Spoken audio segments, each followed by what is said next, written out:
ठीक ना। Future indefinite tense. Future means क्या होता है? भविष्य। फ्यूचर मीन्स भविष्य। फ्यूचर मीन्स होता भविष्य। क्या होता है? भविष्य। ये भविष्य का टेंस है, जो भविष्य आने वाला। अभी तक क्या क्या चल रहा थे? बीता हुआ और चल रहा। जो बीत गया और जो चल रहा था वो टेंस अभी तक पढ़ाए जा रहे थे। अब आने वाला जो होगा, क्या होगा? आने वाला। आने वाला। जैसे आने वाला कल, टुमारो मीन्स आने वाला कल। ये क्या है? Future indefinite tense. ध्यान से समझ लेना। इसकी पहचान क्या? पहचान। इसकी पहचान जिस वाक्य के अंत में गा है, गा गी गे, क्या है? गा गी गे, उसे फ्यूचर इंडेफिनिट टेंस कहते हैं। जिस वाक्य के अंत में गा गी गे आदि शब्द आते हैं उसे क्या कहते हैं? फ्यूचर फ्यूचर इंडेफिनिट टेंस कहते हैं। क्या कहते हैं? फ्यूचर इंडेफिनिट टेंस कहते हैं। ये रही पहचान। क्या रही? पहचान। जिस वाक्य के अंत में गा गी गे आते हैं उसे फ्यूचर इंडेफिनिट टेंस कहते हैं। समझ गए? यानी कि इसमें क्या दिखाता? आने वाला। क्या दिखाता है? आने वाला। आने वाला।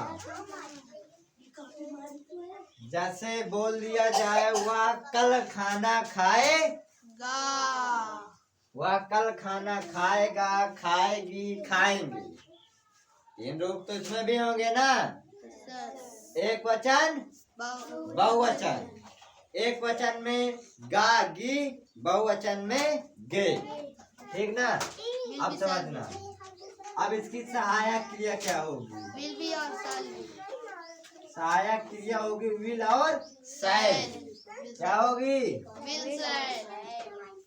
विल शैल। एक वचन बहुवचन कर्ता के साथ काय का प्रयोग होता है? विल। विल का प्रयोग होता है। ठीक ना।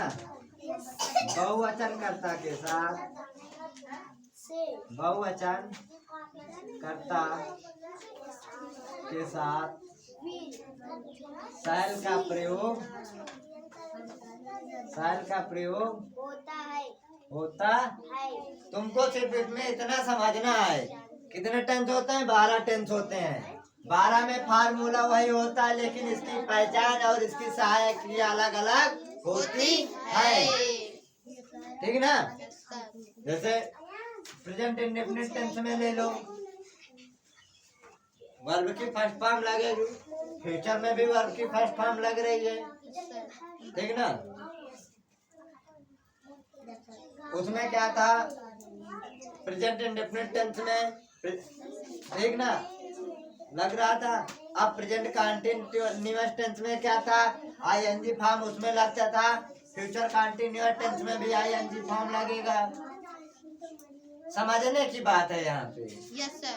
तुम लोग कितना समझते हो तुम्हारे एक किलो पर डिपेंड करता है। टेंस वही है, करने की विधि अलग है।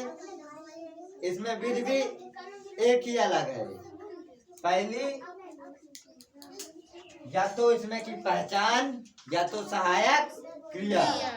पहचान और सहायक क्रिया अलग है, नहीं, सब उसी तरीके टेंस करने, है।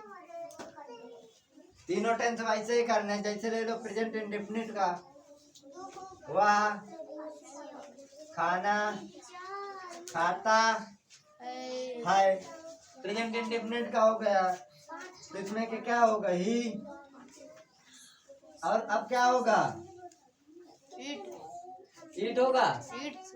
पक्का, Yes, sir. He eats. अब क्या होगा, The food. The food. The Food. Food.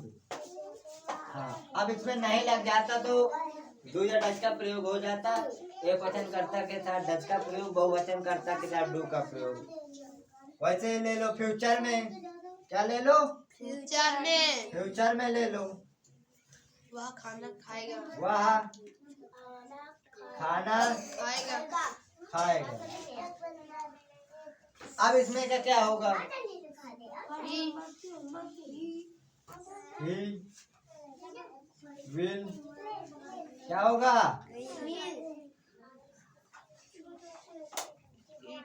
The. He will eat. The food. अब क्या लगेगा, वह खाना, ईट मीन्स तो खाना होता है, इसकी ये लिख गई, इसकी ये लिख गई, ठीक ना। खाना की क्या होगी, he will eat The food. कोई अंतर है, कोई अंतर नहीं, बस तुमको यही समझना है कि जैसे सब होते हैं वैसे होगा, सिर्फ इसमें पहचान और सहायक क्रिया हमको पहचानना होगा। कैसे हल करना है ये तुमको पता है, ठीक ना। समझ गया ना। एक वचन कर्ता के साथ विल का प्रयोग, बहुवचन कर्ता के साथ शैल का प्रयोग होगा, ये याद रखना, गलती नहीं होनी चाहिए, ठीक ना। आ गया समझ में, Yes, sir. यही चीजें होती हैं, ठीक। He will eat the food, future का रहा। अगर पूछा जाए सबसे सरल टेंस कौन सा चलता है तो हम तो कहेंगे फ्यूचर ही होगा। कौन सा होगा, Future. क्योंकि अभी इसमें फ्यूचर इंडेफिनिट में विल शैल, फ्यूचर कंटिन्यूअस में will be shall be, future perfect में will Will has have be shall have be. Future perfect continuous tense में will have been shall have been. Been. सबसे सरल tense में सहायक क्रिया यही चलती है और कोई नहीं चलती। सबसे सरल सहायक क्रिया यही है, बस तुमको समझना है क्या बताया जा रहा है, ठीक, ये याद रखना।